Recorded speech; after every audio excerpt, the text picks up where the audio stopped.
Hello student, 12th standard के लिए बहुत ही इम्पोर्टेंट वीडियो हम बनाने जा रहे हैं। आपको टाइटल से ही समझ में आ गया होगा, हाउ टू मेक नोट्स या नोट्स कैसे बनाए जाए या स्टडी कैसे किया जाए। हम तो स्टडी कर रहे हैं सर, लेकिन याद नहीं रहता एंड में। ओके, तो ये सबसे डेंजरस काम है नोट्स बनाने का, या फिर कौन से क्वेश्चन आएंगे, कितना नोट्स बनाया जाए, कितना लिखा जाए, यही समझ में नहीं आता। ठीक है, तो इसी के लिए ये इंपॉर्टेंट वीडियो आज हम 12th स्टैंडर्ड के लिए लेके आ रहे हैं, क्योंकि 12th स्टैंडर्ड अभी अभी स्टार्ट हुआ है और आपको अच्छे से इसका यूज़ हो सकता है। आप यूज़ करके, इस टेक्निक का यूज़ करके आप नोट्स प्रिपेयर कर सकते हो। आप जैसे जैसे चैप्टर होता जाएगा वैसे वैसे आप उसके नोट्स बना सकते हो। ठीक है, उससे पहले एक बात याद रखो कि हमारा ऐप भी अवेलेबल है, प्रदीप गिरी कॉलेज एंड स्कूल, जिस पे आप हमसे 1 to 1 इंटरेक्ट कर सकते हो या पढ़ सकते हो। फिजिक्स के कोर्स भी लॉन्च कर चुके हैं, तो उससे आप पढ़ सकते हो। तो उसे भी याद रखो, उसे भी ऐप को डाउनलोड करो और वहाँ से भी आप पढ़ना स्टार्ट कर दो। ठीक है, तो आते हैं इस हमारे इंपॉर्टेंट वीडियो पे, how to make notes. Suppose आपका चैप्टर हो गया कि पहला चैप्टर हो गया रोटेशनल डायनामिक्स, तो आप पहले क्या करोगे? पहले उसको अच्छे से रीड करो। पहले क्या करो? उसको अच्छे से रीड। तो रीडिंग बहुत इंपॉर्टेंट है।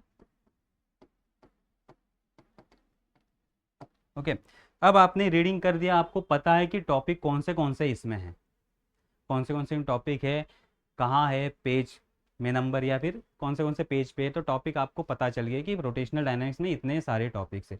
अब इसमें से कौन सा करें? ठीक है, तो उसमें से करने के लिए आप सेकंड ले लो, कोई भी बुक ले लो जिसमें पी वाई क्यूज हो। इसमें क्या? P Y Qs means previous year question जो भी पूछे गए हैं। 20 से ले लो आप, 20, 21, 22, 23, 24, 25 मीन्स 24, अभी 24 यहाँ कितने हो गए? 20, 21, 22, 23 और 24 अभी जो पेपर हुआ है। तो 5 पेपर या 5 साल के पेपर अभी आप रेफर करते हो, तो आपको आइडिया आ जाएगा कि उस चैप्टर में से कौन से क्वेश्चन पूछे गए हैं। ठीक है, तो उस क्वेश्चन पे फोकस करो कि कौन से टॉपिक, फिर जो आपने रीड किया था उसमें से आप रिकॉल करो कि कौन से टॉपिक आपको आ रहे हैं, रिपीट हो रहे हैं। तो उस टॉपिक को आप टिक मार्क्स कर लो, उस टॉपिक को टिक मार्क्स कर लो, या वहां लिख दो ये ईयर इसमें आया था। उस टॉपिक के सामने ही लिख दो कि ये 2020 में आया था, ये टॉपिक 2021 में आया था। ऐसे आप उस पर लिख दो। देन अब देखो कि वो टॉपिक के मार्क्स क्या है, उस टॉपिक के मार्क्स क्या है। ठीक है, तो मार्किंग स्कीम, मार्क्स देखो, जनरली बोर्ड में जो क्वेश्चन आते हैं वो है 1 मार्क्स, 2 मार्क्स एंड 3 मार्क्स। उसके आगे नहीं आते। जो भी 4 मार्क्स का क्वेश्चन होता है वो 2 में स्प्लिट रहता है। तो आपको मैक्सिमम क्वेश्चन 3 मार्क्स का आएगा। तो जैसे ही आपको पता चल गया कि टॉपिक 3 मार्क्स के लिए या 2 मार्क्स के लिए, तो उसका लेंथ देखो।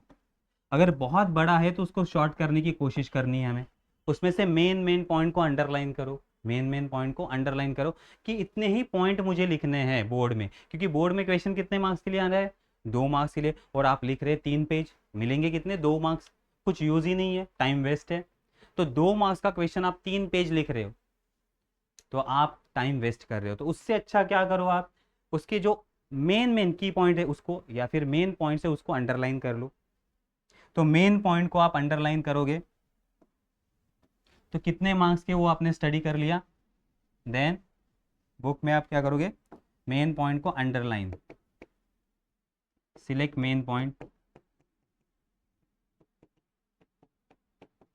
और जितने भी मेन पॉइंट्स आपको पता चले हैं उतने मेन पॉइंट्स आप लिखते जाओ। And then writing, then writing. And ये राइटिंग होने के बाद उस टॉपिक के ऊपर या फिर टॉपिक के नीचे जो भी क्वेश्चन पूछा था बोर्ड में, वो क्वेश्चन भी लिख लो आप। राइट, पी वाई क्यू, और प्रीवियस ईयर क्वेश्चन भी आप उस टॉपिक के नीचे लिखो या उस टॉपिक के ऊपर लिखो, तो आपको पता चल जाएगा कि किस टाइप का क्वेश्चन बोर्ड में आया है। ठीक है, तो नोट्स कैसे बनाने के हमने 5 स्टेप या 6 स्टेप हमने कहे हैं कि पहला क्या करना है आपको? रीडिंग करना है। देन पीवाईक्यू को चेक करके उस टॉपिक पे कौन से क्वेश्चन आए थे उसको नोट डाउन करना है। देन नोट डाउन करने के बाद कितने मार्क्स के लिए आया उसको जज करना है, 2 मार्क्स है या 3 मार्क्स। उसके अकॉर्डिंग टू आपको क्या करना है? मेन पॉइंट्स निकालने हैं, पूरा का पूरा कॉपी नहीं करना है, क्योंकि बोर्ड या फिर कोई भी एग्जामिनर है, अगर मैं पेपर चेक कर रहा हूँ तो मैं सारे पॉइंट्स रीड थोड़ी करूंगा, मुझे इंपॉर्टेंट चाहिए। क्योंकि आपको देखो आपका डिस्ट्रीब्यूशन कैसे होता है, हमें जब आंसर शीट आता है तो उसमें क्या लिखा होता है, इंट्रोडक्शन। कोई भी आंसर शीट आता है क्वेश्चन 2 मार्क्स के लिए तो इंट्रोडक्शन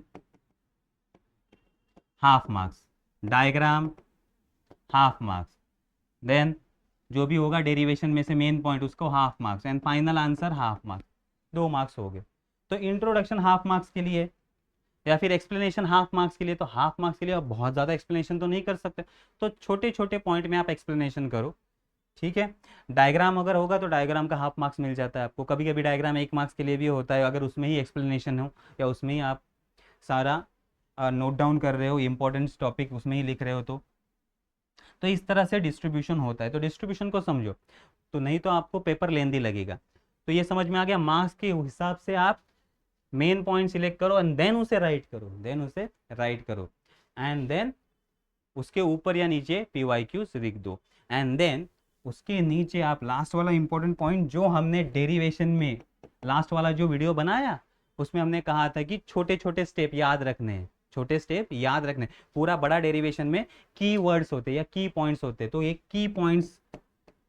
की पॉइंट्स का नोट साइड में लिख के रखना है, की पॉइंट साइड में लिखने कि इसमें क्या है, इसमें हमें क्या निकालना था, इसमें हमें निकालना था टॉर्क इज इक्वल टू या फिर मोमेंट ऑफ इनर्शिया के टर्म्स में काइनेटिक एनर्जी का फॉर्मूला निकालना था। तो हमने क्या किया, पहले काइनेटिक एनर्जी का फॉर्मूला लिखा हाफ mv², देन उसमें v का फॉर्मूला हमने पुट कर दिया, दैट इज